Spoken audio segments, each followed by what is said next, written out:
आते हैं तो चिट्ठी आती है, वो पूछे जाती है कि घर कब आओगे, कि घर कब आओगे, लिखो कब आओगे, कि तुम बिन ये घर सूना सूना है। संदेशे आते हैं हमें तड़पाते हैं, जो चिट्ठी आती है वो पूछे जाती है कि घर कब आओगे, कि घर कब आओगे, लिखो कब आओगे, कि तुम बिन ये घर सूना सूना है।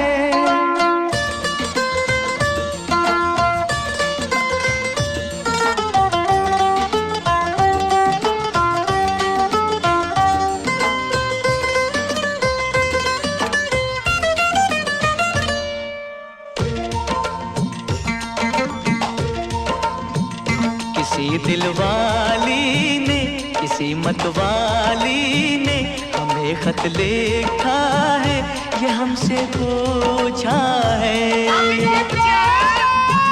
किसी की सांसों ने, किसी की धड़कन ने, किसी की चूड़ी ने, किसी के कंगन ने,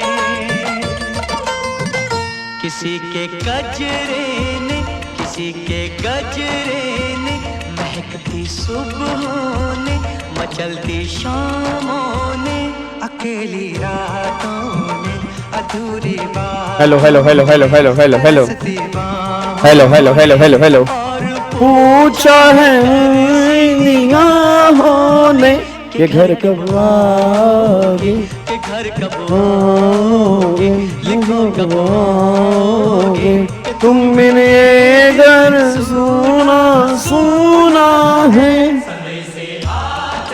वेरी गुड आफ्टरनून जी, गुड आफ्टरनून भाई, गुड आफ्टरनून। की हाल चाल? वधिया हो सारे? तंदुरुस्त हो? फैमिली वधिया एकदम? कि घर कब आओगे, लिखो कब आओगे, तुम बिन ये सूना सूना है। चलो जी, वेरी गुड आफ्टरनून जी, good afternoon good afternoon good afternoon. आप सभी को बहुत बहुत good afternoon, good afternoon. Gaba sir को प्रणाम, प्रणाम जी प्रणाम, सत श्री अकाल, राधे राधे, जय श्री राम, जय माता दी, हर हर महादेव, जय महाकाल। आप सब सुनाएं क्या हाल चाल है आप सभी के लिए? चलो बहुत बढ़िया बहुत बढ़िया बहुत बढ़िया। सर जीएसटी, गाबा सर जीएसटी, गाबा सर जीएसटी, गाबे के बच्चे जीएसटी।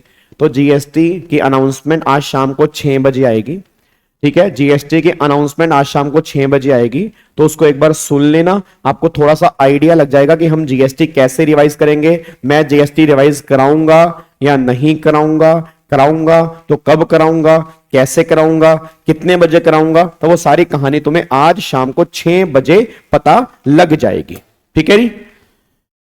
चलो सुदर्शन मैच शाम को 6 बजे नहीं है, जीएसटी की अनाउंसमेंट शाम को 6 बजे है जी, ठीक है? और बाकी रात को हमारा प्रैक्टिस सेशन तो होगा ही जी, रात को हमारा प्रैक्टिस सेशन तो होगा ही। तो प्रैक्टिस सेशन आई थिंक आपका बढ़िया चल रहा होगा। जो जो बच्चा प्रैक्टिस सेशन नहीं देख रहा, मैं बता रहा हूं उनके रिजल्ट में दिक्कत आने वाली है, क्योंकि जो हम प्रैक्टिस सेशन में क्वेश्चन कर रहे हैं वो बहुत बढ़िया लेवल के क्वेश्चन हैं। जो बच्चे डेली प्रैक्टिस सेशन देख रहे हैं उनको पता है कि वो कितने बढ़िया क्वेश्चन है, मतलब माइंड ड्रिलिंग वाले क्वेश्चन है कि तुम्हारे दिमाग की नसें खुल जाएंगी। और अगर आपने वो क्वेश्चन कर लिए ना तो बिलीव में तुम्हें एग्जाम में दिक्कत नहीं आने वाली, बस ये पर ध्यान दो, ठीक है? चलो हाँ, टीडीएस टीसीएस करवा दूंगा मेरे बच्चे, जैसे हमारा पीजीबीपी खत्म होगा आज या कल के अंदर हमारा खत्म हो जाएगा, तो 25 तारीख है, 26 तारीख है, 27 तारीख से हम टीडीएस और टीसीएस करेंगे। तो टेंशन मत लो, 27 तारीख से हम टीडीएस और टीसीएस करेंगे। क्या बात समझ में आ रही है? चलो अब एक बार सारे के सारे बच्चे फटाफट से यहाँ पे आ जाओ, अपनी बातचीत बंद करके। अब मैं इतनी सी बात बोलूंगा, जीएसटी के लिए बस शाम को 6 बजे वीडियो देख लेना, उससे आपको थोड़ी सी क्लैरिटी मिल जाएगी। और जो बार बार बच्चे कह रहे हैं कि जीएसटी का क्वेश्चन बैंक, तो एक बार जाके वो लिंक देख लो गूगल ड्राइव वाला, उस लिंक पे क्लिक करोगे, उसमें जीएसटी का क्वेश्चन बैंक मैंने डाल दिया है। पर हाँ, इनकम टैक्स की चार्ट बुक मैंने नहीं डाली, उसमें 1-2 अमेंडमेंट रह गई थी, वो अमेंडमेंट में इनकॉर्पोरेट कर रहा हूं। जैसे वो इनकॉर्पोरेट हो जाएंगी तो इनकम टैक्स की चार्ट बुक भी डाल दूंगा। अब सैलरी भी कर लेंगे, तुम्हारे अगले महीने पेपर थोड़ा है, मेरे को तो भाई साहब ऐसा लग रहा है त्रिशूल लेके ना मेरे पीछे पड़ा हुआ है। गाबे गाबे सैलरी कराएगा नहीं कराएगा, नहीं TDS से बता, कराएगा नहीं कराएगा, भाई करवा दूंगा, कोई बात नहीं, टेंशन मत लो, ठीक है ना, टेंशन मत लो। तो एक बार पहले शाम वाली वीडियो देख लेना, फिर बात करेंगे। डंडा मार रहे हो मेरे पीछे से, इधर देखो ध्यान से, एक बार फटाफट से आओ जी, एक बार फटाफट से आओ जी। सर आपने बोला था एक सेशन सिर्फ डेप्रीसिएशन के लिए होगा, विवेक को बताओ भाई। बेटे डेप्रीसिएशन के ना 2 सेशन हो चुके हैं, एक तो कल परसों लिया था डेप्रीसिएशन का, ठीक है, और एक कल हमने याते याते क्वेश्चन भी किया था डेप्रीसिएशन का, और जो रात को प्रैक्टिस सेशन होगा उसमें भी डेप्रीसिएशन वाले क्वेश्चन करेंगे, ठीक है। तो टेंशन मत ले, PGP के जब क्वेश्चन करेंगे ना उसमें डेप्रीसिएशन वाले कई क्वेश्चंस होंगे। चलो अब इधर देखो ध्यान से, एक बार फटाफट से यहाँ पे आ जाओ जी। अब मैं इनको इग्नोर करके यहाँ पे आता हूं, क्योंकि लाइव चैट तो चलती ही रहेगी, ये कभी रुक नहीं सकती। चलो अब एक बार सारे के सारे बच्चे फटाफट से यहाँ पे आ जाओ जी। इधर देखो ध्यान से जी, अब यहाँ पे हमने अपना जो है वो सेक्शन नंबर 35 आज वाली क्लास में हमें स्टार्ट करना है जी, ठीक है ना। आज वाली क्लास में हमें सेक्शन 35 स्टार्ट करना है, और 35 जो है ना वो हमारा साइंटिफिक रिसर्च का है। अब आज का हमारा टारगेट क्या है जी, आज का हमारा टारगेट ये है कि एक तो सेक्शन 35 आज हम रिवाइज कर लेंगे पूरा का पूरा, उसके बाद 35 के बाद हम सेक्शन 37 भी आज हम रिवाइज कर लेंगे, ठीक है, 37 भी आज हम रिवाइज कर लेंगे। उसके बाद फिर यहाँ पे ये सीरीज हमारी 44 AA की, ये मैं तुम्हें कल करवा दूंगा, और मैं तुम्हें आज वाली क्लास में एक सेक्शन और रिवाइज करवा दूंगा। वो सेक्शन जो हमारा है वो हमारा जो है वो सेक्शन 40A1 और 40A3 और फिर यहाँ पे 40A1A और फिर यहाँ पे आएगा 40A2। इसको आज वाली क्लास में जो होगा हम यहाँ पे रिवाइज कर लेंगे जी, ठीक है। अब एक बार फटाफट से आ जाओ जी। इधर देखो ध्यान से, मैं तुम्हारी लाइव चैट नहीं पढ़ रहा जी, अब मैं तुम्हारी लाइव चैट नहीं पढ़ रहा, तो कोई बच्चा लाइव चैट ना ही करे तो अच्छा है। अब एक बार सारे के सारे बच्चे फटाफट से यहाँ पे ध्यान दो। अब अगर मैं सेक्शन 35 की बात करता हूं ना, तो सेक्शन 35 बिल्कुल सिंपल सेक्शन है। सेक्शन 35 जो है वो बिल्कुल सिंपल सेक्शन है। 35 जो है ना वो साइंटिफिक रिसर्च वाला सेक्शन है। साइंटिफिक रिसर्च वाले सेक्शन का क्या मतलब है कि अगर कोई बिजनेसमैन साइंटिफिक रिसर्च करता है, अगर कोई बिजनेसमैन जो है वो साइंटिफिक रिसर्च करता है और उस साइंटिफिक रिसर्च से रिलेटेड जो भी खर्चे होंगे उन खर्चों का ट्रीटमेंट क्या होगा, वो सारी बातें 35 में है।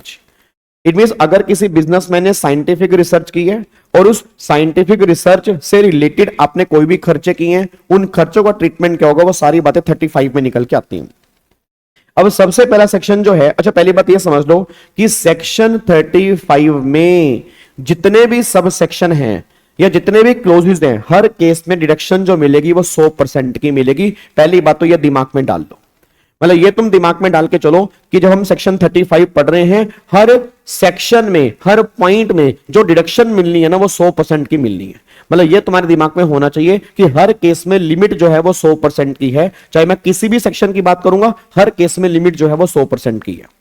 अब बात करते हैं सबसे पहले, अब एक सेक्शन जो है वो 35(1)(1) है। अब 35(1)(1) ये बात कहता है कि अगर किसी बिजनेसमैन का बिजनेस जो है वो साइंटिफिक रिसर्च का है और साइंटिफिक रिसर्च से रिलेटेड अगर उसने कोई भी रिवेन्यू खर्चा की है, तो सारे के सारे रिवेन्यू खर्चे उसको हम 100% अलाउड कर देंगे। और अगर आपने कोई रिवेन्यू खर्चा बिजनेस कमेंसमेंट से पहले की है, तो बिजनेस कमेंसमेंट से 3 साल पहले के हम 2 रिवेन्यू खर्चे जो है वो आपको अलाउड करेंगे। अब 2 रिवेन्यू खर्चे कौन कौन से हैं? एक तो लेबर को मिलने वाली सैलरी और एक रॉ मटेरियल। तो रॉ मटेरियल और सैलरी बिजनेस कमेंसमेंट से 3 साल पहले के 2 खर्चे अलाउड हैं, और कमेंसमेंट के बाद के जितने भी खर्चे करोगे साइंटिफिक रिसर्च के, वो सारे के सारे 35(1)(1) में अलाउड हो जाएंगे। बस ये पर ध्यान दो। अच्छा 35(1)(1) किसको मिलेगा? 35(1)(1) जो है वो सबको मिलेगा, और चाहे ओल्ड स्कीम हो चाहे न्यू स्कीम हो, मतलब चाहे नॉर्मल रिजीम हो चाहे डिफॉल्ट रिजीम हो, ये दोनों स्कीम वालों को मिलेगा 35(1)(1). इसमें कुछ ऐसा नहीं है कि ये ओल्ड को मिलेगा डिफॉल्ट को नहीं मिलेगा, ये दोनों स्कीम वालों को मिलेगा। बस ये पर ध्यान दो। अब एक बच्चा ये बात कहता है, सर अगर आपने मान लो कोई साइंटिफिक रिसर्च किया, उस पर रिवेन्यू खर्चा किया तो डिडक्शन मिल गई, बट आज अगर मान लो मेरा बिजनेस साइंटिफिक रिसर्च का है, अगर मैं कैपिटल खर्चा करता हूं, तो क्या कैपिटल खर्चे पर मेरे को डेप्रिसिएशन मिलेगा? Answer is no. गवर्नमेंट कह रही अगर 35(1)(4) की बात करते हैं, 35(1)(4) है capital expenditure in case of scientific research. It means अगर आपका बिजनेस साइंटिफिक रिसर्च का है और आप उस पर कैपिटल खर्चा कर रहे हैं तो हम डिडक्शन 100% की देंगे।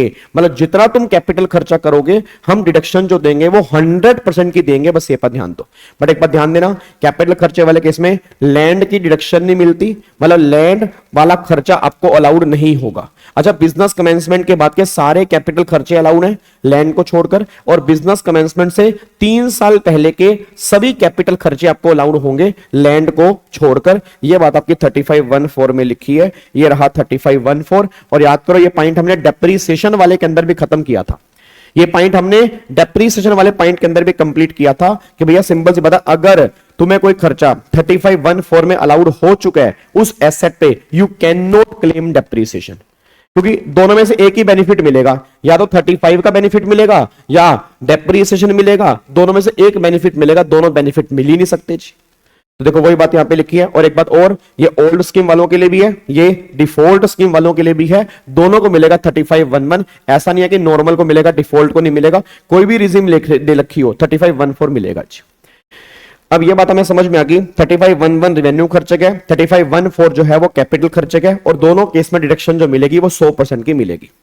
उसके बाद फिर एक सेक्शन आता है, दैट इज सेक्शन नंबर 3512।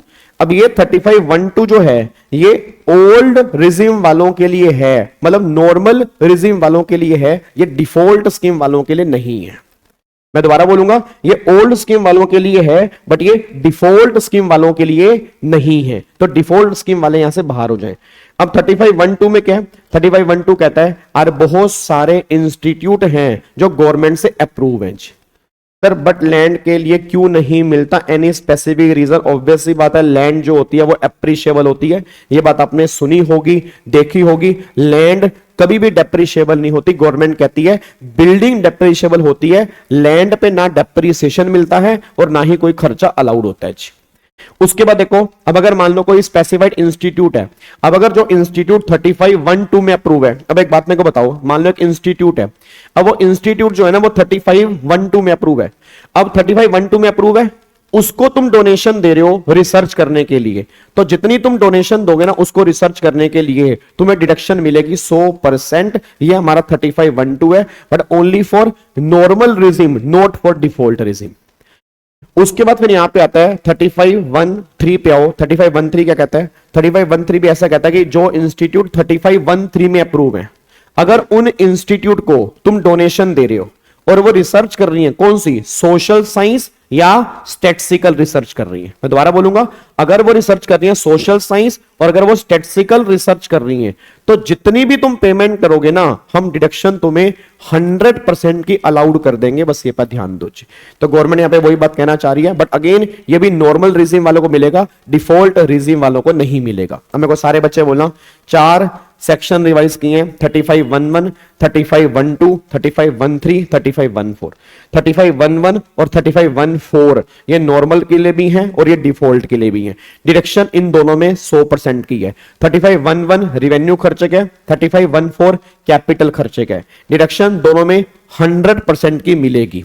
उसके बाद 3512, 3513 ये दोनों नॉर्मल वालों के लिए है, डिफॉल्ट वालों के लिए नहीं है। 3512 और 3513 में क्या है? अगर कोई इंस्टीट्यूट है जो अप्रूव है इन सेक्शन के अंदर, उनको पेमेंट करोगे तो डिडक्शन मिल जाएगी। बट 3513 में जो रिसर्च, तुषार जो मैं पढ़ा रहा हूं एक बार पहले वो देख लो, जहां पे इंपैक्ट आएगा बता दूंगा मेरे बच्चे, जो मैं पहले चीजें करवा रहा हूं वो देख लो, ठीक है नहीं? अब सुनो ध्यान से। अब 3513 में जो रिसर्च हो रही है वो सोशल साइंस और स्टैटिस्टिकल रिसर्च से रिलेटेड है। तो 3513 में या 3512 में डिडक्शन जो मिलेगी वो 100% की मिलेगी। बस ये पर ध्यान देना चाहिए, ठीक है? उसके बाद देखो फिर यहां पे जी, अब यहां पे आ रहा है आपका 3512A। अब 3512A से पहले हम डिस्कस करते हैं 3522AA। अब एक बात मेरे को सोच के बताओ, याद है आपने कभी नाम सुना होगा आईआईटी का? और पता है इंडिया में कई सारे आईआईटीज हैं। अब जो इंडिया में कई सारे आईआईटीज हैं तो गवर्नमेंट कहती है कि अगर तुम पेमेंट कर रहे हो आईआईटी को और आईआईटी आपके बिजनेस के लिए रिसर्च कर रहा है, मान लो मैंने पेमेंट की आईआईटी को 4 लाख रुपए की, आईआईटी मेरे बिजनेस के लिए रिसर्च कर रहा है, तो जो मैंने पेमेंट की आईआईटी को, जितनी पेमेंट की है रिसर्च के लिए, उस सब की डिडक्शन क्लेम कर लूंगा 3522AA के अंदर। तो यहां पर पेमेंट की बात हो रही है आईआईटी को। अब एक बच्चा कहता है कि आप बस एक बात बताओ भाई, आपने बोला कि आईआईटी वाले केस में हमारा 35 2AA की डिडक्शन मिलेगी 100% की, ठीक है, बट जो लोग आईआईटी के पास नहीं जा सकते उनका क्या? भाई अगर मान लो मैं आईआईटी के पास नहीं जा पा रहा, तो मैं कहां से रिसर्च कराऊंगा? उसके लिए गवर्नमेंट कहती है सेक्शन जो है वो 35(1)(2)A है। अगर उसके लिए बात करूंगा, उसके लिए सेक्शन जो निकल के आ रहा है वो क्या निकल के आ रहा है? 35(1)(2)A निकल के आ रहा है। अब 35(1)(2) में जाओगे, कुछ कंपनी ऐसे है जो गवर्नमेंट ने बनाई है। अब जो कंपनी गवर्नमेंट ने बनाई है, जो कंपनी रजिस्टर्ड है इंडिया में, अगर उनको पेमेंट कर रहे हो और वो तुम्हारे लिए रिसर्च कर रही है, तो डिडक्शन मिलेगी 100% की। बट अगेन बोलूंगा, जो 35 2AA है और 35(1)(2)A जो है, ये दोनों की दोनों अगेन नॉर्मल रिजीम वालों के लिए है, डिफॉल्ट वालों के लिए नहीं है। तो सारे बच्चे ध्यान देना, 35(1)(1) और 35(1)(4) ये दोनों सेक्शन दोनों स्कीम के लिए हैं। बाकी जितने भी सेक्शन हमने पढ़े हैं वो नॉर्मली नॉर्मल रिजीम वालों के लिए हैं, डिफॉल्ट वालों के लिए नहीं है। क्या बात मेरी समझ में आ रही है? फटाफट से बोल दो, क्या आपको मेरी बात समझ में आ रही है? पक्का पक्का, कोई दिक्कत वाली बात तो नहीं है? चलो अब अगले पॉइंट पर आओ जी। अब अगला सेक्शन फिर यहां पे है 35 2AB। 35 2AB वैसे तो किसी काम का नहीं है, क्योंकि ये जो है सिर्फ कंपनी के लिए है, और कंपनी की टैक्सेशन हमारे किसी काम की नहीं है। कंपनी की टैक्सेशन हमारे किसी काम की नहीं है। इसमें लिखा है कि अगर कोई कंपनी इन हाउस रिसर्च करती है, अगर कोई कंपनी इन हाउस रिसर्च करती है, इन हाउस का मतलब होता है वो खुद रिसर्च कर रही है, उस रिसर्च करने पर जो वो रिवेन्यू खर्चा करती है, जो वो कैपिटल खर्चा करती है, 100% की डिडक्शन मिलती है लैंड और बिल्डिंग को छोड़ के। और लैंड वाले खर्चे कहीं भी अलाउड नहीं होते, और बिल्डिंग वाले खर्चे 35 2AB में अलाउड नहीं होंगे, बट 35(1)(4) जो कैपिटल खर्चे वाला है उसमें डिडक्शन मिल जाएगी। बस ये पर ध्यान दो। तो आप 35 2AB को इग्नोर भी कर सकते हैं, ठीक है। ये कंपनी वाले केस में एप्लीकेबल होता है और किसी भी केस में एप्लीकेबल नहीं होता, और कंपनी की टैक्सेशन हमारे सिलेबस का पार्ट नहीं है, इसलिए कंपनी की टैक्सेशन के पॉइंट एग्जाम में तुमसे नहीं पूछेंगे, ठीक है। उसके बाद देखो फिर अगला सेक्शन क्या है। अब अगला सेक्शन जो है वो हमारा है 35 CCC। अब ये 35 CCC क्या है? अगर एग्रीकल्चर एक्सटेंशन पे, अगर आप एग्रीकल्चर एक्सटेंशन पे खर्चा करते हो, और बहुत बड़े बड़े बिजनेसमैन हैं जो एग्रीकल्चर को प्रमोट करते हैं। अब अगर एग्रीकल्चर को प्रमोट करने के लिए एग्रीकल्चर की एक्सटेंशन पर अगर खर्चा किया जा रहा है, तो गवर्नमेंट की डिडक्शन जो मिलेगी वो 100% की मिलेगी, but again only for normal scheme, not for default scheme. Default scheme वालों को नहीं मिलेगी। फिर 35 CCD अगेन कंपनी के लिए, कंपनी के लिए है, तो अगेन हमारे एग्जाम के लिए इतना रेलिवेंट नहीं है। अब ये CCD में होता क्या है? Skill development. इट मींस अगर कोई कंपनी अपने लेबर की स्किल को इंप्रूव करने के लिए खर्चा कर रही है, तो वो डिडक्शन क्लेम कर सकती है 100%। फिर यहां पे एक सेक्शन आएगा 37 2B। अब ये 37 2B क्या है? और एक बात बताओ, और बहुत बड़े बड़े लेवल की एडवर्टीजमेंट होती है। हेलो भाई साहब, ओए ओए हेलो इधर। और बहुत बड़े बड़े लेवल की एडवर्टीजमेंट होती है। अब अगर बहुत बड़े लेवल की एडवर्टीजमेंट होती है, मेरा सिंपल सा क्वेश्चन है, अगर आप एडवर्टीजमेंट कर रहे हो, नॉर्मल एडवर्टीजमेंट कर रहे हो, तो गवर्नमेंट ने कहा अलाउड है। बट अगर आप एडवर्टीजमेंट कर रहे हो पॉलिटिकल पार्टी की मैगजीन पे, अगर आप एडवर्टीजमेंट कर रहे हो पॉलिटिकल पार्टी की मैगजीन पे, तो जितनी तुम एडवर्टीजमेंट करोगे ना वो 100% डिस अलाउड होगी, वो हम तुम्हें अलाउड नहीं करेंगे। तो पॉलिटिकल पार्टी का पैम्फलेट, पॉलिटिकल पार्टी की मैगजीन, पॉलिटिकल पार्टी के ब्रोशर में जो भी मार्केटिंग होगी वो सारी के सारी डिस अलाउड है, वो खर्चा हम अलाउड नहीं करेंगे। बस ये पर ध्यान दो। दैट इज 37 2B, ठीक है नहीं। उसके बाद फिर आपका आएगा 35 DD। अब ये 35 DD का मतलब क्या है? DD का मतलब ये होता है जो अमलगामेशन है। हेलो भाई साहब, ओए हेलो, ओए चिंटू, ओए इधर। अब जो अमलगामेशन है, अब आप सब जानते हो अमलगामेशन के टाइम पर काफी सारे खर्चे होते हैं। अब गवर्नमेंट ने कहा जो भी अमलगामेशन के टाइम पे काफी सारे खर्चे हो रहे हैं, वो सारे अमलगामेशन वाले खर्चे हम 5 इक्वल इंस्टॉलमेंट में अलाउड करेंगे।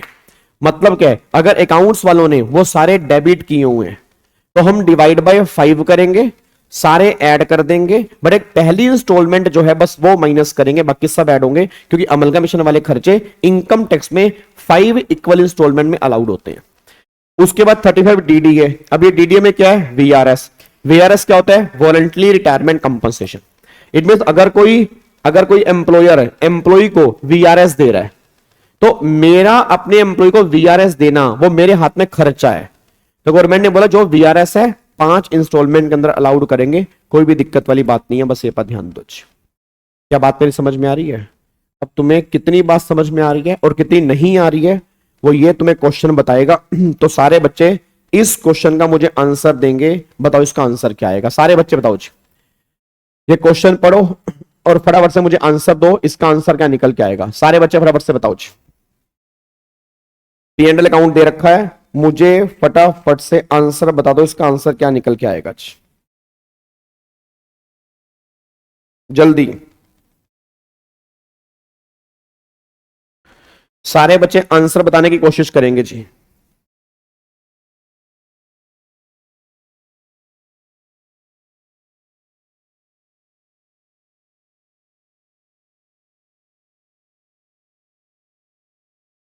बिजनेस वाले प्रॉफिट निकाल के बताओ जी।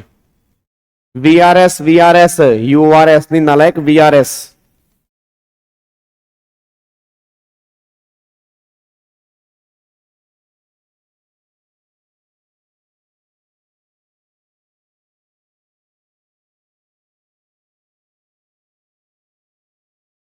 Voluntary retirement scheme.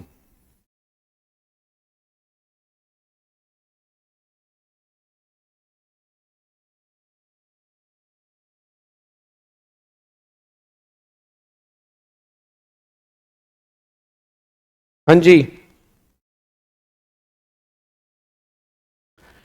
कितना आ रहा है जी? 35,288 फॉरेन कंपनी को डिडक्शन मिलेगा। फॉरेन 35,288 पेमेंट करनी है आईआईटी को, वो कोई भी पर्सनल डिडक्शन क्लेम कर सकता है जी।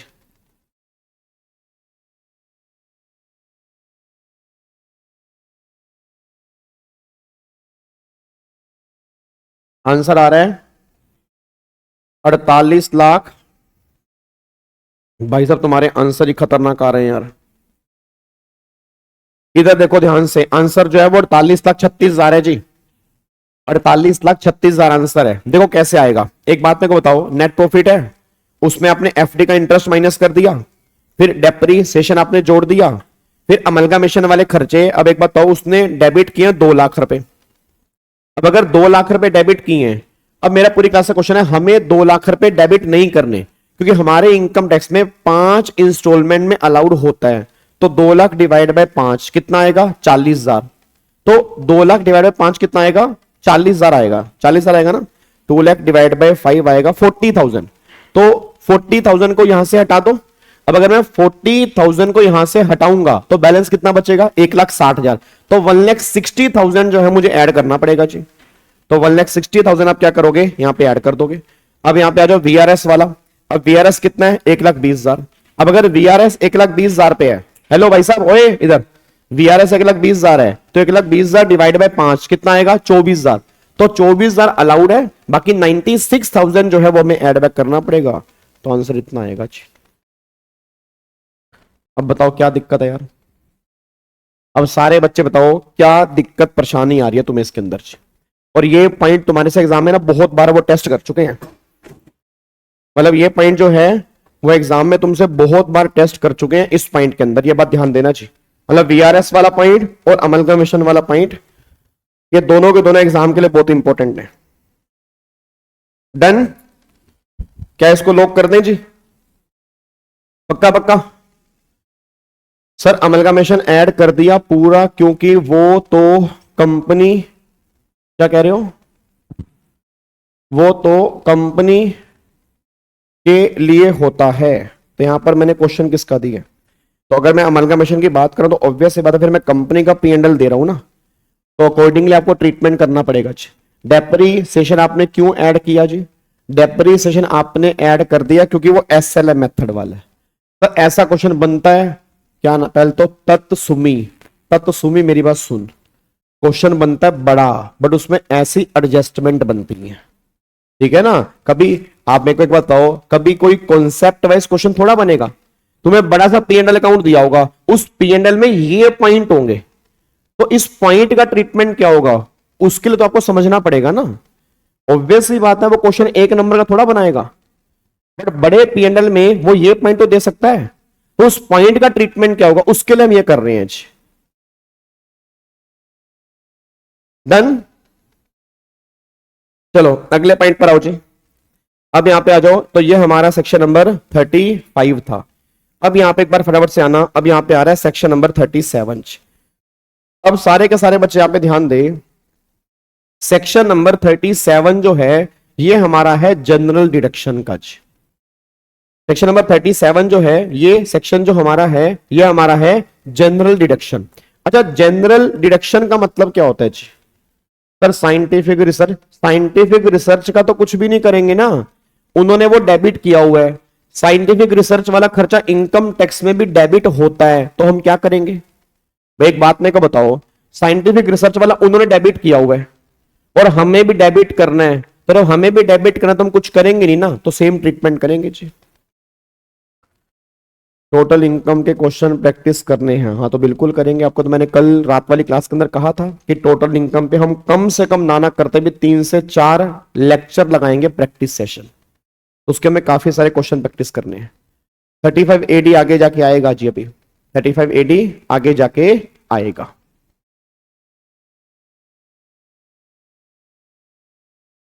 सोहन क्वेश्चन बैंक नहीं कह रहा, मैंने एक सिर्फ चैप्टर 2 का प्रैक्टिस मैनुअल अलग से अपलोड किया है चैप्टर 2 के नाम से, तो वो अलग से है, उसमें क्वेश्चन नंबर 8 पूरा आ जाएगा जी।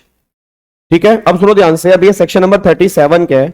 37 है जनरल डिडक्शन। अब जनरल का मतलब क्या है? एक बात को सारे बच्चे बताना, आज एक बिजनेसमैन के बिजनेस में खर्चे लिमिटेड होते हैं या अनलिमिटेड होते हैं? आप मेरे को सारे बच्चे बताओ। मान लो एक बिजनेसमैन है, हेलो भाई साहब, एक बिजनेसमैन है। अब अगर एक बिजनेसमैन है, उसके बिजनेस में खर्चे जो होंगे वो लिमिटेड होंगे या अनलिमिटेड होंगे? बस मेरे को ये बता दो जी भाई। लिमिटेड खर्चे होंगे, अनलिमिटेड होंगे? ऑब्वियस सी बात है, अनलिमिटेड होंगे। अच्छा, अगर अनलिमिटेड खर्चे होंगे तो क्या गवर्नमेंट के दिमाग में होंगे कि एक बिजनेसमैन कौन कौन से खर्चे कर सकता है? बिल्कुल भी नहीं होंगे। अब अगर गवर्नमेंट के दिमाग में है ही नहीं कि बिजनेसमैन कौन कौन से खर्चे कर सकता है, तो फिर क्या करें भाई? कितने सारे खर्चे हो सकते हैं? तो गवर्नमेंट ने कहा सुनो जी, अब गवर्नमेंट ने कहा मेरी बात सुनो। अब गवर्नमेंट ने कहा देखो जी, हमने सेक्शन 30 से ना 36 बनाए हैं, हमने सेक्शन 30 से 36 बनाए हैं, और जो खर्चे हमारे दिमाग में थे हमने वहां पे लिख दिए। जो खर्चे हमारे दिमाग में थे हमने वहां पे लिख दिए। बट बहुत सारे खर्चे ऐसे हैं जो हम लिख ही नहीं सकते क्योंकि वो हमें दिमाग में ही नहीं है। तो सब खर्चों के लिए गवर्नमेंट ने 37 बना दिया। तो सबके लिए गवर्नमेंट ने 37 बना दिया। तो गवर्नमेंट ने कहा 37 जो है कि वो खर्चा जो है ऐसा खर्चा है जो तुम्हें 30 to 36 में अलाउड नहीं हुआ। जो खर्चा तुम्हें 30 to 36 में अलाउड नहीं हुआ, और वो खर्चा रिवेन्यू नेचर का है, 100% बिजनेस वाला है, इलीगल खर्चा नहीं है, CSR वाला खर्चा नहीं है, वो खर्चा तुम्हें 37 में अलाउड कर देंगे। तो 37 जो है वो जनरल डिडक्शन का सेक्शन है, बस ये पर ध्यान दो। जनरल का मतलब होता है जो खर्चे तुम्हें कहीं पर भी अलाउड नहीं होंगे ना, वो सारे के सारे खर्चे तुम्हें 37 में अलाउड हो जाएंगे, बस ये पर ध्यान दो। तो देखो यहां पे क्या लिखा है सर, क्वेश्चन बैंक में क्वेश्चन 40 में इन हाउस रिसर्च क्लेम किया है, तो वो इंडिविजुअल का होगा ना। अरे मेरे नालायक बच्चे, वो इंडिविजुअल का होगा ना, तो इंडिविजुअल का 35(1)(1) और 35(1)(4) में क्लेम कर लो। कंपनी के लिए 35(2)(a) भी है, बट अगर किसी इंडिविजुअल ने इन हाउस रिसर्च की है तो 35(1)(1) नहीं है साइंटिफिक रिसर्च वाला, वो किसका है? वो इसी का तो है। और कैपिटल के लिए 35(1)(4) है। नालायक आ जाओ इधर देखो ध्यान से जी।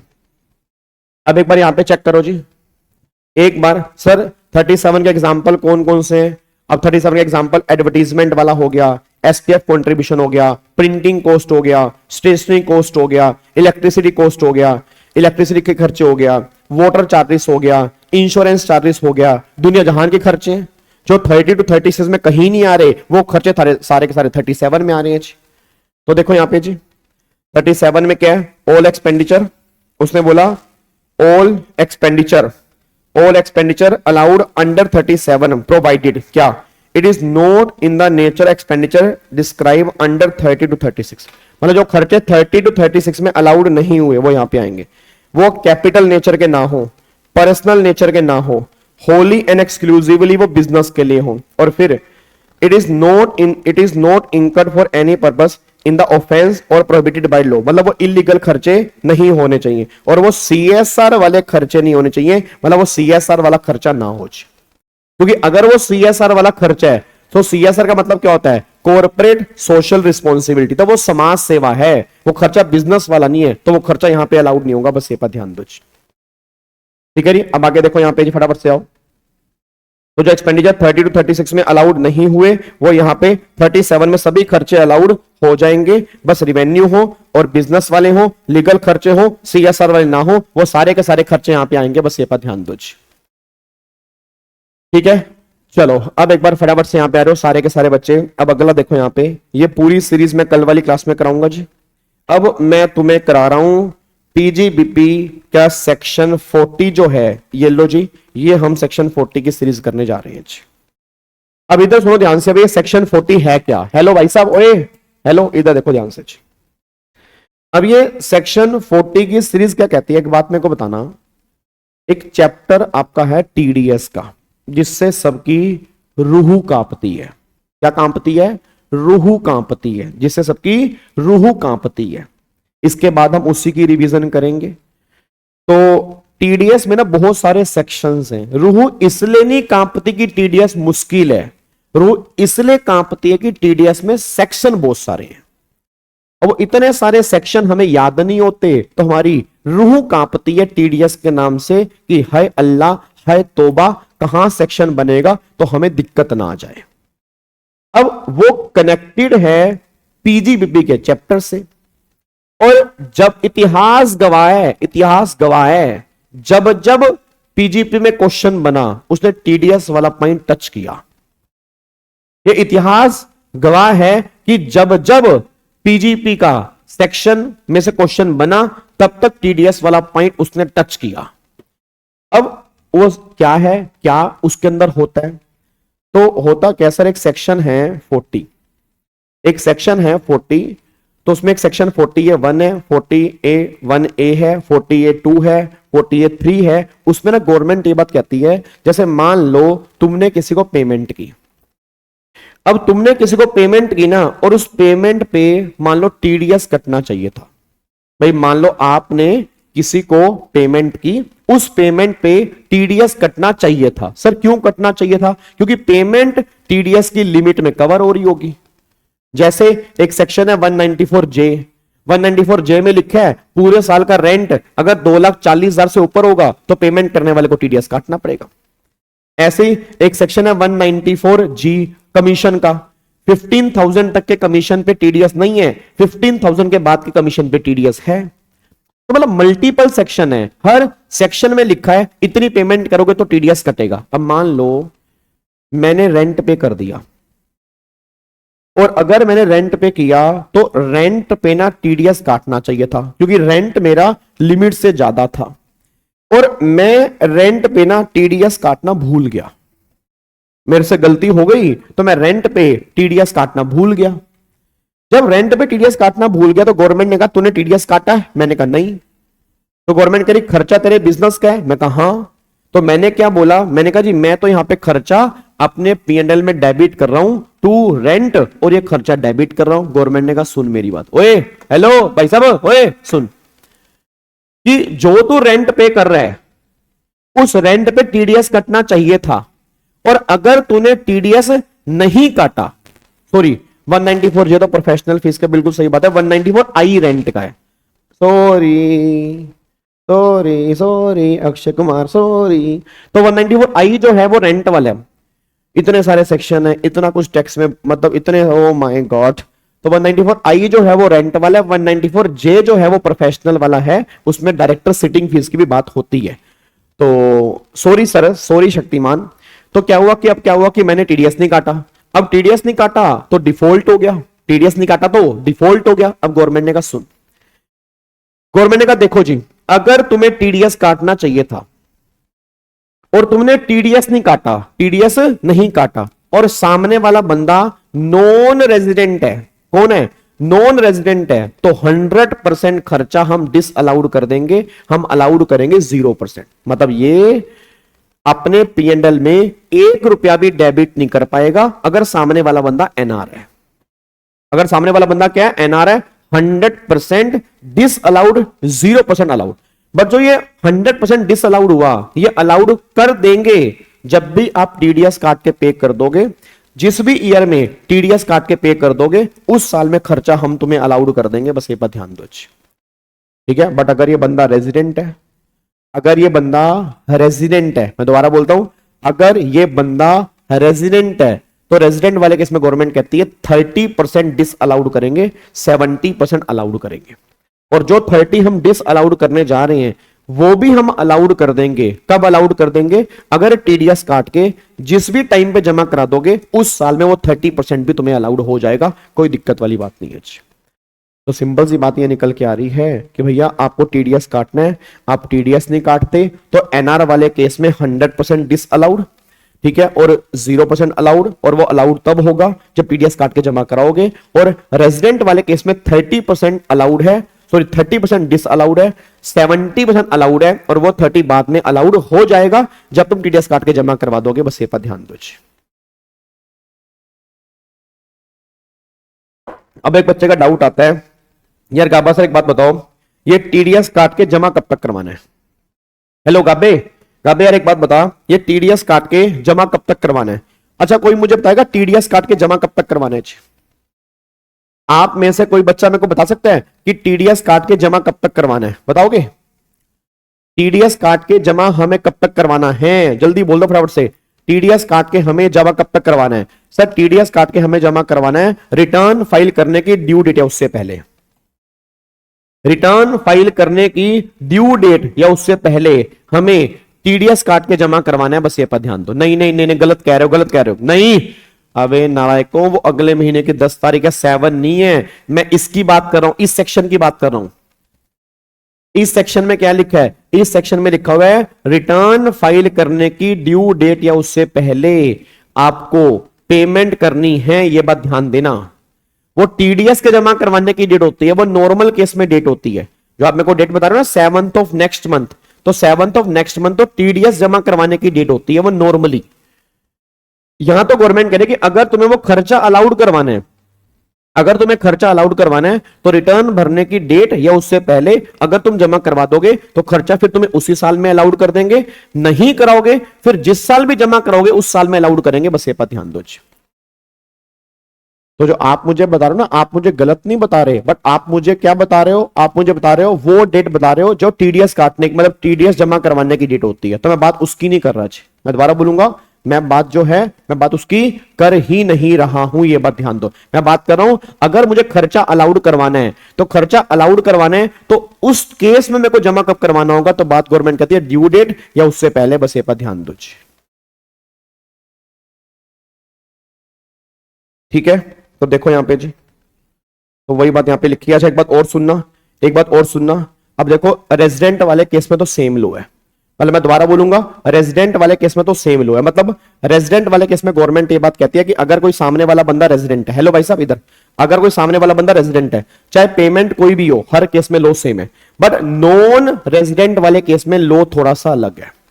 अब नॉन रेजिडेंट वाले केस में गवर्नमेंट कह रही है भाई साहब इधर, एनआर वाले केस में अगर सैलरी है और सैलरी पर टीडीएस नहीं काटा या टीडीएस काट के जमा नहीं कराया तो एक बार डिसअलाउड और फॉर एवर डिसअलाउड। मतलब अगर सैलरी की पेमेंट है ना, सैलरी वाले केस में गवर्नमेंट ये बात कह रही है हम सैलरी वाले केस में दोबारा कभी भी अलाउड नहीं करेंगे। बस ये पर ध्यान देना। तो ध्यान से दिमाग अपना खोल के रखना, दिमाग अपना खोल के रखना। तो गवर्नमेंट ये बात कह रही है कि सैलरी वाले केस में हम कभी भी अलाउड नहीं करेंगे। सैलरी वाले केस में ऑलवेज जो है वो डिसअलाउड करेंगे। अगर एक बार डिसअलाउड हो गया तो फॉर एवर सैलरी वाले केस में डिसअलाउड हो गया। बस ये पर ध्यान दो। ठीक है जी, तो देखो यहां पे 43 में सैलरी है तो सैलरी वाले केस में डिसअलाउड, और अगर एक बार डिसअलाउड हो गया तो फॉर एवर डिसअलाउड हो गया। फिर ये 41 है, ये तो रेजिडेंट वाले केस में यहां पे रेशो कितनी है? यहां पे 70 अलाउड है, 30 डिसअलाउड है, और इस 30 को हम अलाउड कर देंगे जब भी आप काट के जमा करवा दोगे। अब ये क्वेश्चन आपके सामने है, देखना तुम गलती करोगे जी। अभी ये लो जी, ये है 18 जुलाई 25 सॉरी। ये लो जी, एक बार क्वेश्चन करना। मिस्टर वीजी पेमेंट कर रहा है रेजिडेंट को, नॉन रेजिडेंट को सैलरी और रेंट की। अब रिटर्न भरने की ड्यू डेट है ये है, आपने टीडीएस काट के जमा करवाया इस दिन। अब मेरे को बताओ क्या होगा? सारे बच्चे बताओ क्या होगा, ये क्वेश्चन आपके सामने है, स्क्रीन पूरी कर रहा हूं, मुझे बताओ क्या होगा जी। सारे बच्चे बताओ फटाफट से क्या होगा, जल्दी।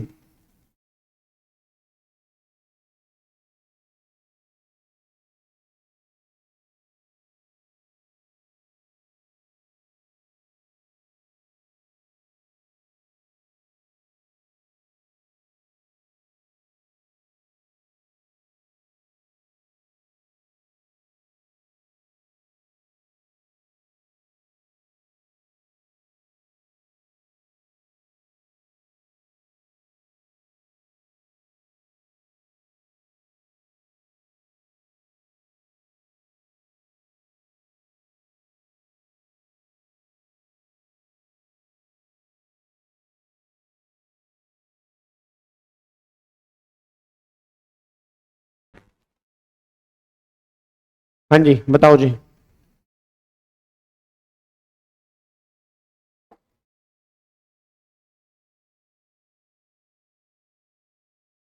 Good evening Jatin, good evening.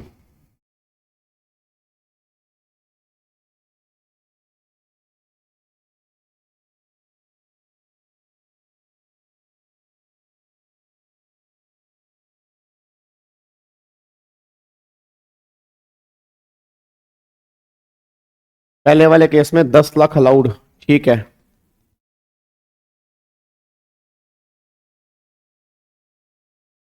ये दोनों के दो दो केस हैं।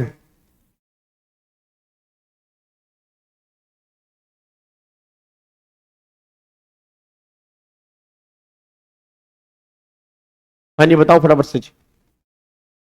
पहले वाले केस में तो अलाउड है, सेकंड केस में क्या होगा? पहले वाले केस में तो अलाउड है, सेकंड केस में क्या होगा? सेकंड केस में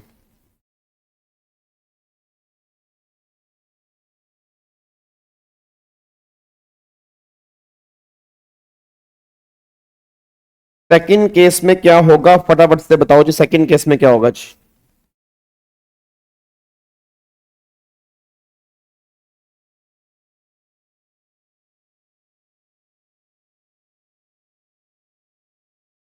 अरे पहले का तो मुझे पता लग गया, सेकंड का बताओ ना।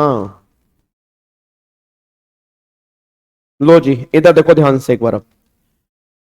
अब यहाँ पे सेकंड, पहले तो पहला केस देख लो। देखो पहले वाले केस में, हाँ नहीं इधर देखो, पहले वाले केस में आपका 24-25 में यहाँ पे 10 लाख अलाउड है, ठीक है, और यहां पर भी क्या है? 10 लाख अलाउड है। केस 2 में 7 लाख अलाउड, 3 लाख डिसअलाउड, और ये 3 लाख अलाउड हो जाएगा अगले साल, क्योंकि अगले साल आपने पे कर दिया।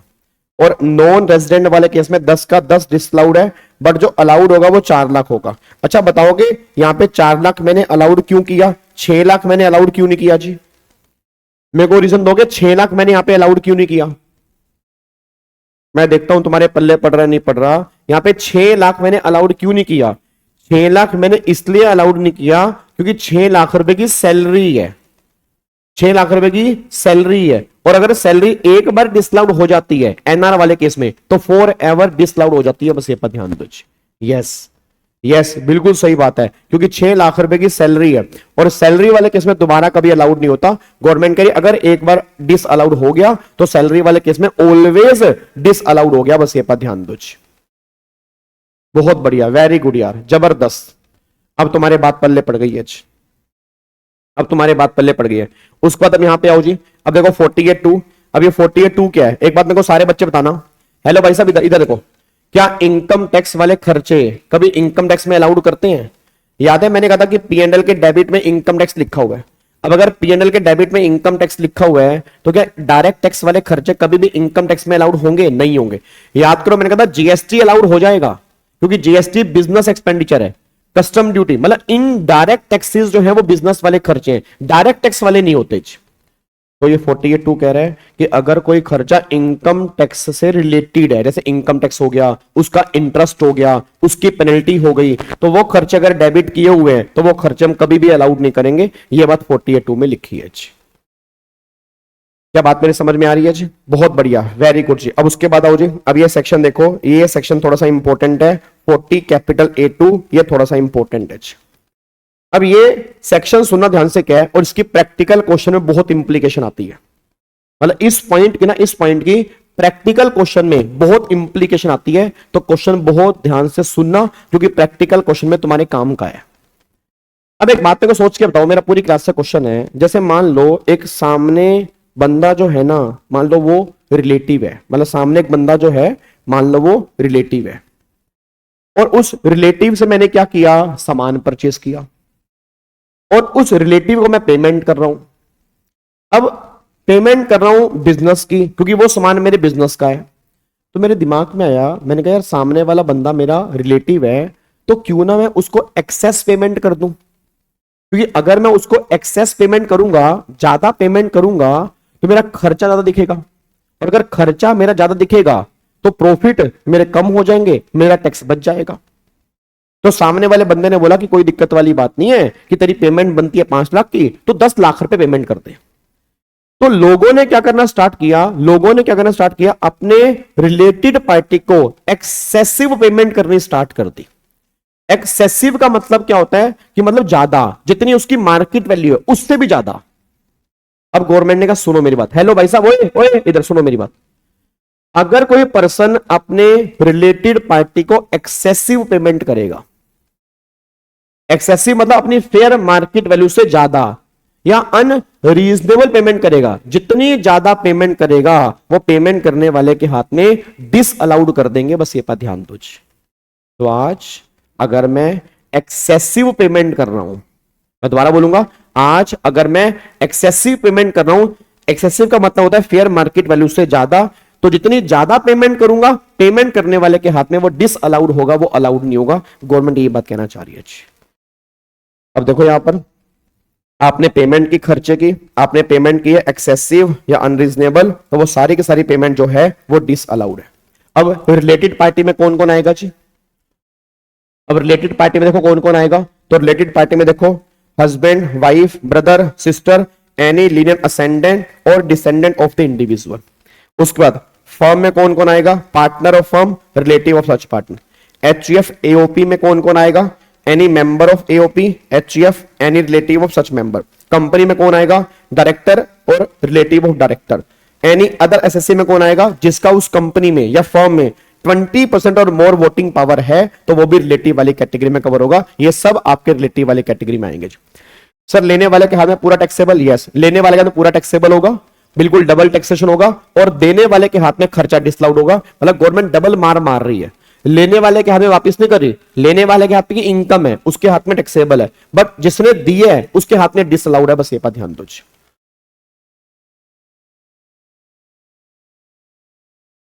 Sir revenue expenditure in case of scientific, मैंने बताया था विवेक, अभी मैंने बताया कि साइंटिफिक रिसर्च से रिलेटेड अगर कोई खर्चे बिजनेस कमेंसमेंट से पहले के हैं, तो 3 साल पहले के 2 रिवेन्यू खर्चे आपको अलाउड किए जाते हैं, एक तो मटेरियल और एक सैलरी।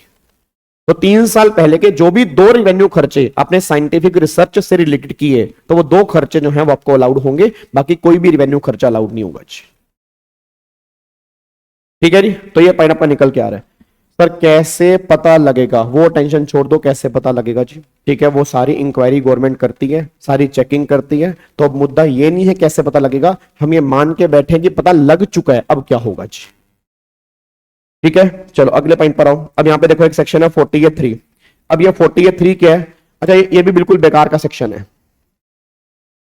सर एक बार दोबारा बताओ, सिंपल सा सेक्शन है, आप अपने रिलेटेड पार्टी को पेमेंट कर रहे हैं और वो पेमेंट फेयर मार्केट वैल्यू से ज्यादा कर रहे हैं, तो जितनी ज्यादा आपने पेमेंट की है वो पेमेंट करने वाले के हाथ में डिसअलाउड है।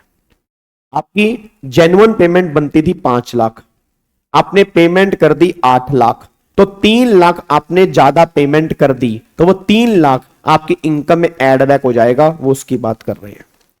ठीक है, और ये आपके प्रैक्टिकल क्वेश्चन के अंदर भी कई बार आया होगा अदर इंफॉर्मेशन में, कि जो ऊपर पेमेंट की है उसमें पेमेंट की ही भाई को, और पेमेंट की भाई को और 20,000 पे ज्यादा है, तो 20,000 जो है वो एड बैक कर देंगे, वो उसकी बात हो रही है। ठीक है, चलो अब यहां पे देखो 48(3). अब एक बात मेरे को बताओ, याद है एक पॉइंट हमने किया था कैपिटल खर्चे वाले केस में कि 10,000 तक, याद करो 10,000, हेलो भाई साहब 10,000, कि 10,000 तक की पेमेंट है तो जैसे मर्जी कर दो, अगर 10,000 से ज्यादा की पेमेंट है तो अकाउंट पे चेक, अकाउंट पे ड्राफ्ट या इलेक्ट्रॉनिक क्लियरिंग सिस्टम से करोगे। तो वही गवर्नमेंट कहना चाह रही है कि अगर मान लो आप एक दिन में एक पर्सन को एक खर्चे की 10,000 से ज्यादा पेमेंट करना चाह रहे हो तो अकाउंट पे चेक से करो, अकाउंट पे ड्राफ्ट से करो या ऑनलाइन करो। 10,000 तक जितना मर्जी कैश पे कर दो, कोई दिक्कत नहीं है। और ट्रांसपोर्टर वाले केस में लिमिट जो है वो 35,000 रुपए की है। तो नॉर्मल केस में लिमिट जो है वो 10,000 की है और ट्रांसपोर्टर वाले केस में लिमिट 35,000 रुपए की है। रटने वाला बच्चा एक बात ध्यान दे, चाहे रिवेन्यू खर्चा हो चाहे कैपिटल खर्चा हो, दोनों केस में अब 10,000 रुपए की लिमिट है। 10,000 तक जैसे मर्जी पे करो। अगर 10,000 से ऊपर पेमेंट करनी है अकाउंट पे चेक से करो, अकाउंट पे ड्राफ्ट से करो या ऑनलाइन करो, तभी वो खर्चे आपको अलाउड होंगे, नहीं तो वो खर्चे अलाउड नहीं होंगे। बट कुछ जगह ऐसी हैं जहां पे जितना मर्जी कैश दे दो कोई दिक्कत नहीं है। अब गवर्नमेंट करे इन जगह पे जितना मर्जी कैश पे करो सारा अलाउड है। जैसे गवर्नमेंट को, अगर आप गवर्नमेंट को टैक्सेस देने जा रहे हो अलाउड है, ठीक है। अगर आप गवर्नमेंट को टैक्सेस अगर आप पेमेंट कर रहे हो बैंक को अलाउड है। अगर आप पेमेंट कर रहे हो एग्रीकल्चर प्रोड्यूस परचेज करने के लिए अलाउड है, गवर्नमेंट करी कोई दिक्कत नहीं है। देखो जी यहां पे आप 10,000 से ऊपर करोगे तो डिसअलाउड है। ट्रांसपोर्टर वाले केस में लिमिट 35,000 रुपए की है। एक्सेप्शन क्या है? पेमेंट करोगे आरबीआई को, एसबीआई को, बैंक को अलाउड है। पेमेंट करोगे गवर्नमेंट को, लाइक टैक्सेस अलाउड है। पेमेंट करोगे एग्रीकल्चर प्रोड्यूस के लिए तो भी कोई दिक्कत वाली बात नहीं, अलाउड है। इन 3 केस में अलाउड है, बाकी किसी भी केस में अलाउड नहीं है। 35 AD हमने किया नहीं है बीच, 35 AD आगे जाके करेंगे। अगर 10,000 से ऊपर कैश है तो सारा डिसअलाउड है जी। ट्रांसपोर्टर वाले केस में 35,000 रुपए की लिमिट है, नॉर्मल केस में 10,000 रुपए की लिमिट है। अगर इससे ऊपर है तो सारा डिसअलाउड है, एक्सेस नहीं, सारा डिसअलाउड है जी। ठीक है जी। अच्छा अब ये सेक्शन है, अब ये हमारा सेक्शन है 40A3A। अब ये 40A3A क्या है? मेरे को सारे बच्चे बताना, क्या इनकम टैक्स में सभी खर्चे पेड बेस पे अलाउड होते हैं या कुछ खर्चे पेबल बेस पे भी अलाउड होते हैं? बताना चाहिए। क्या इनकम टैक्स में सभी खर्चे पेड बेस पे अलाउड होते हैं या कुछ खर्चे पेबल बेस पे भी अलाउड होते हैं? तो कुछ खर्चे पेबल बेस पे भी अलाउड होते हैं। अब मान लो एक खर्चा जो है वो पेबल बेस पे अलाउड हो गया। भाई जो सामने वाला बंदा है वो मर्केंटाइल बेस यूज कर रहा था। मर्केंटाइल का मतलब ड्यू बेसिस यूज कर रहा था। तो ड्यू बेसिस में गवर्नमेंट ने बोला कोई दिक्कत वाली बात नहीं है, ये खर्चा हमको अलाउड कर देते हैं, हम पेबल बेस पे खर्चा अलाउड कर देते हैं जी। अब हुआ क्या, पेबल बेस पे मेरे को 1 लाख रुपए का खर्चा अलाउड हो गया और मैंने P&L में डेबिट कर लिया। फिर क्या हुआ, अगले साल इस खर्चे को पेमेंट करने की बारी आई। अब जब अगले साल इस खर्चे को पेमेंट करने की बारी आई तो इस बंदे ने 1 लाख रुपए कैश दे दिया। ठीक है, बंदे ने क्या किया, इसको 1 लाख रुपए कैश दे दिया।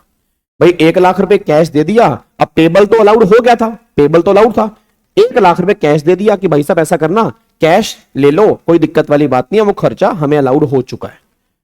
अब गवर्नमेंट को लगा यार हम खर्चा नेक्स्ट ईयर में तो डिस अलाउड नहीं कर सकते, क्योंकि ये अलाउड और डिस अलाउड वाली गेम तो सेम ईयर में होती है।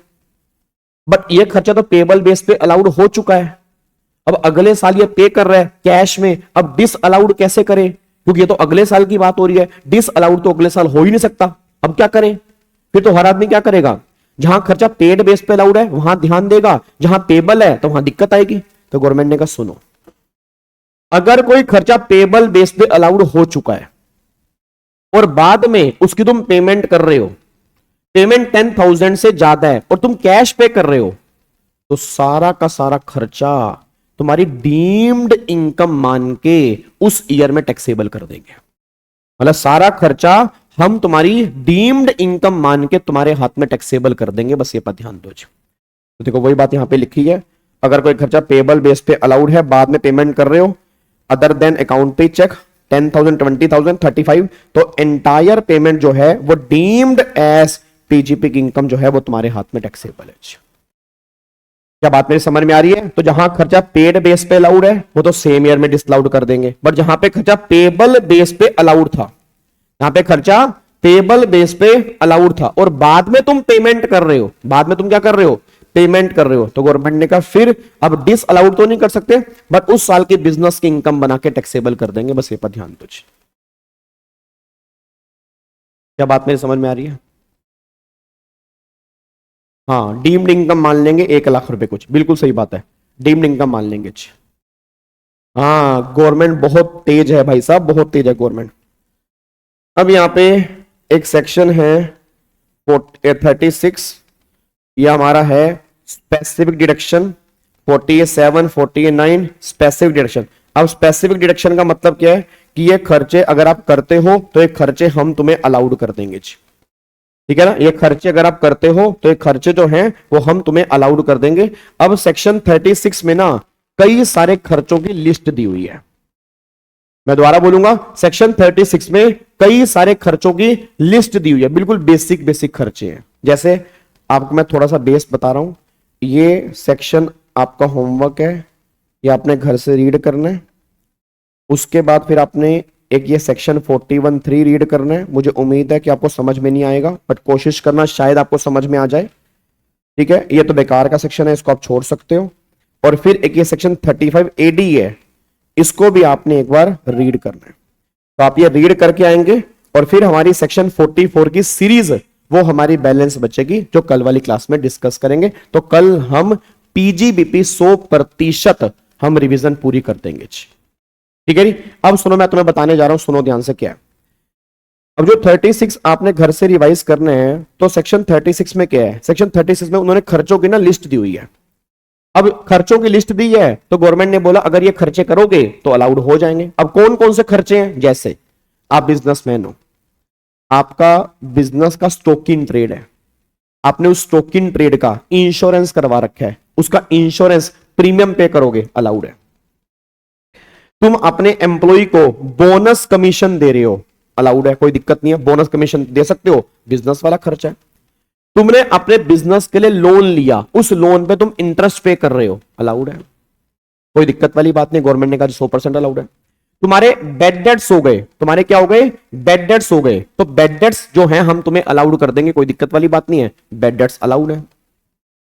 फिर गवर्नमेंट ने बोला अगर एम्प्लॉयर ने एम्प्लॉय के अप्रूव ग्रेच्युटी फंड में, पेंशन फंड में, प्रोविडेंट फंड में कंट्रीब्यूशन किया, अलाउड है, कोई दिक्कत नहीं है। फिर अगर आप STT पे करोगे, CTT पे करोगे, गवर्नमेंट ने कहा अलाउड है, हमें कोई दिक्कत नहीं है। फिर अगर किसी कंपनी ने अपने एम्प्लॉय की फैमिली प्लानिंग करवाने पर खर्चा किया, तो कैपिटल खर्चा किया, 5 इंस्टॉलमेंट में अलाउड है, रिवेन्यू खर्चा सारा अलाउड है। तो ये खर्चे हैं 36 में, ये लिस्ट दी हुई है कि अगर आप ये खर्चे करते हैं तो हम तुम्हें अलाउड कर देंगे 36 में। और आपको मैंने पहले भी कहा था, जो खर्चे 30 to 36 में कहीं भी अलाउड नहीं होंगे, वो सारे के सारे खर्चे 37 में अलाउड कर दिए जाएंगे। क्या बात में समझ तो ना, सेक्शन 37 जो है एक बहुत वाइड सेक्शन है, जहां पे गवर्नमेंट सारे खर्चे अलाउड करती है, जो 30 to 36 में कहीं अलाउड नहीं होते, बट वो रिवेन्यू होने चाहिए, वो कैपिटल होने चाहिए, और वो पहले अलाउड ना हुए हो। सर क्या ये सारे खर्चे याद करने पड़ेंगे? हाँ, 36 वाले तो करने पड़ेंगे ना, क्योंकि 36 वाला जो है वो स्पेसिफिक सेक्शन है, और स्पेसिफिक सेक्शन के सारे खर्चे एक बार तुम्हारे दिमाग में सेट होने चाहिए।